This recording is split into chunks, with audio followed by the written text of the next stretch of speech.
आज हमारा क्वेश्चन है 6 से पूर्णतः विभक्त होने वाली 3 अंकों की संख्या कितनी है। क्या बोले 6 से विभक्त होने वाली 3 अंकों की संख्या कितनी है। तो हमें पहले पता होता है 3 अंक कहाँ से शुरू है। 3 अंक हमारे किससे होते हैं 100 से शुरू होते हैं। देखो 1 2 3 अंक आ रहे और कहाँ तक होते हैं 999 तक। ठीक है, लेकिन मुझे किससे निकालनी 6 से विभक्त होने वाले मतलब 6 से। तो 100 तो अगर मैं 100 का भाग 6 का भाग 100 से दूँ तो ये तो नहीं होता है। ठीक है, अगर 6 का 101 से दूँ तो नहीं होगा। तो 102 से दूँ तो 6 कम 6, 10 में 6 गए 4, ये 2 उतरेगा और 6 7 42। तो इसका मतलब पहली संख्या क्या होगी हमारी, पहली संख्या हमारी कितनी होगी 102 होगी जो पूर्ण विभक्त होती। ठीक है, ऐसे हम करते जाएंगे तो 99। अब देखो 999 तो 6 से विभक्त नहीं होती। ठीक है, और 998 ये भी 6 से विभक्त नहीं होती। ठीक है, अगर एक बार हम देख लेते हैं 998 को, 6998 तो नहीं होगी।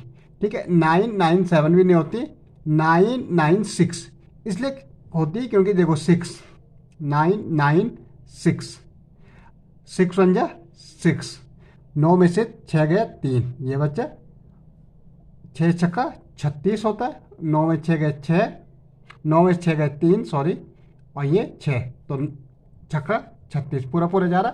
तो अंतिम देखो अंतिम कितना हो जाएगा 996। देखो प्रथम संख्या हमारी क्या है, प्रथम संख्या जब हमने देखा तो क्या 102 विभक्त हो रही, 100 तो हो नहीं रहे, 101 भी हो नहीं रहे, प्रथम क्या 102।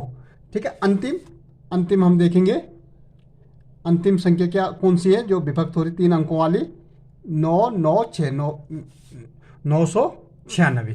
ठीक है, अब देखो डिफरेंस मतलब सर्वांतर हमारा कितना चल रहा, सर्वांतर कितना चल रहा, सर्वांतर हमारा चल रहा 6 का, क्योंकि 6 फिर दूसरी संख्या जैसे 106 होगी तो क्या हो जाएगी 102 है तो 108 हो जाएगी, फिर 114 हो जाएगी। ऐसे 6 का अंतर कितने का चल रहा 6 का चल रहा।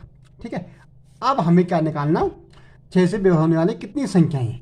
तो कितनी संख्या हमारी क्या होती है, हमारे एक सूत्र होता है, क्या होता है a + n - 1 d = an। तो a क्या होता है प्रथम पद, प्रथम संख्या को हम क्या कहते हैं a कहते हैं, प्रथम को क्या कहते हैं a, अंतिम को कहते हैं हम अंतिम को कहते हैं हम an, अंतिम an।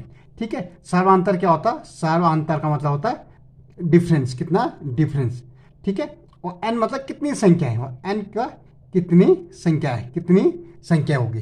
ठीक है, अब देखो a कितना हमारा, a हमारे पास प्रथम संख्या हमारे पास 102 है, प्लस n मुझे निकालनी है -1, d 6 का चल रहा है, और an है 996, यही है। अब देखो 102 प्लस n का कर देंगे तो 6n हो जाएगा, और 6 का 6 कम 6 बराबर 996। ओके, ये तो ऐसे रहेगा 102।